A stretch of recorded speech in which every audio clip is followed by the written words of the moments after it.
Бүгүн Ош шаарында жергиликтүү бийлик менен ишкерлердин жолугушуусу өтүп жатат. Мында ар кайсы багыттагы ишкерлер жергиликтүү бийликке өздөрүнүн сунуштарын жана бир канча көйгөйлөрүн айтып жатышат. Аны менен бирге эле Ош шаарын өнүктүрүү үчүн бир канча долбоорлор сунушталууда. Максат ишкерлерди колдоо болуп саналат. Өнүккөн Ош аталышындагы семинарга 100гө чукул ишкерлер, жергиликтүү бийлик, укук коргоо органдарынан өкүлдөр катышты. Эң алгач Ош шаарында ишке ашырылуучу долбоорлор боюнча маалыматтар берилди. Аны менен бирге эле шаар бийлиги ар бир ишкана ээлерин өздөрүнө бөлүнгөн аймактардын тазалыгын сактоону айтып, ишкерлердин сунушу эске алынаарын айтып өттү. Азыркы видео тасмадан көрдүңүздөр, ошо биздин эртең менен чыгып, ошо жерине чейин барып, ошо ишкерлер менен сүйлөшүп, кемчиликтерин айтып, шуну оңдоо деген биздин сунуштарды эске алып, ошол токтобостон ошондой толук реконструкциялар өткөзгөн ишкерлердин кылган иштерин көрсөтүп атабыз. Бул калган ушул жерде отурган жалпы ишкерлерге дагы мындайча айтканда үлгү болуш керек деп ойлойм да. Семинарга катышуучулардын көпчүлүгүн курулуш компаниялары түздү. Алар өздөрүндөгү болгон көйгөйлөрдү көтөрүштү. Айтымдарында жеке ишкер иш баштоо үчүн жок эле дегенде 2-3 ай убакыт документ иштерине кетет. Анан да аларга тынымсыз келген текшерүүлөр ыңгайсыздык жаратаарын баса белгилешет. Мисалы органдар тарабынан дагы ишкерлерге тынымсыз текшерүүлөр көп эле болот.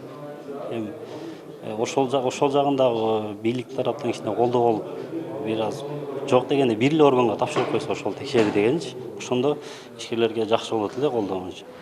Дүйнөлүк практикада ишкерлерге мүмкүнчүлүктөр өтө жогору. Кыргызстанда эле мына ушул практиканы пайдалануу менен иш алып барса деген пикирлер айтылды. Маселен, жарандар үчүн арзан пайыздагы үйлөрдү курууда жер тилкесин алуу маселе жаратат.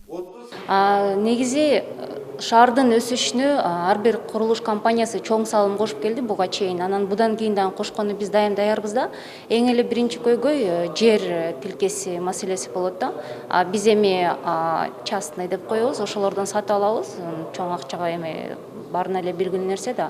Анан мэрия тарабынан эгерде жер тилкелери берилсе, биз социалдык объектте дагы социалдык тармакта объекттерди курууга биз дайым даярбыз да. Мүмкүн мектеп болобу, мүмкүн колледж болобу, мүмкүн бала бакчалар болобу. Биз ошол жаатта дагы направлениябызды күчөтүп развивать эткенге даярбыз. Ош шаарынын бийлиги ар бир ишкерди колдоого алып, аларга көмөк көрсөтүүгө даяр экенин билдирди. Учурда экинчи борбор аталган калаанын инфраструктурасын дагы да жакшыртуу, иретке келтирүү, мыйзамсыз курулуштарды алып салуу, калкка ыңгайлуу шарттарды түзүп берүү максатында атайын проект долбоорлор иштелип жатат. Ишкерлерден сурамжылоо жүргүзүп көргөндө көпчүлүгү ушул тынымсыз текшерүүлөр көп болот деген сыяктуу өздөрүнүн сөздөрүн айтты да. Анан болсо ушулардын санын кыскартып же болбосо текшерүүнү ошол бир эле органга өткөрүп берүү жагын карайсыздарбы? Эми азыр мынау укук коргоо органдарында дагы бир топ мыйзамда өзгөртүүлөр болуп атат. Жаңы мына баш мыйзамыбыз конституцияга өзгөртүүлөр киргизип атат. Биз дагы ошо жетекчилер менен сүйлөшкөндө дайыма буга чейинки мамлекет башчыларыбызга азыркы мына жаңы жетекчилерге дагы айтып атабыз. Ишкерлерге бир эч кандай мындай тоскоолдук болбош керек да. Анан ишкерлерге биздин ушу мамлекеттин эшиги дагы, жергиликтүү бийликтин эшиги дагы ачык болуп, аларга мындай жагымдуу, жакшы мамиле кылганда гана ошо туура суроо берип атасыз. Аларга текшерүүлөрдү азайтып, наоборот, аларга биз ыңгайлуу шарттар түзүп бергенде, аларга ошондо ишкерлердин келүүсү бир топ мындай көп болот, анан оңой дагы болот да. Ана бүгүнкү күндөгү мына сизге мен толук кошулам. Ишкерлер көбү азыр мамлекетте болуп аткан ушундай ызы-чуу тополоңдо наоборот көптөгөн ишкерлер сыртка чыгып кетип атат. Бул өкүнүчтүү да, өкүнүш керек буга.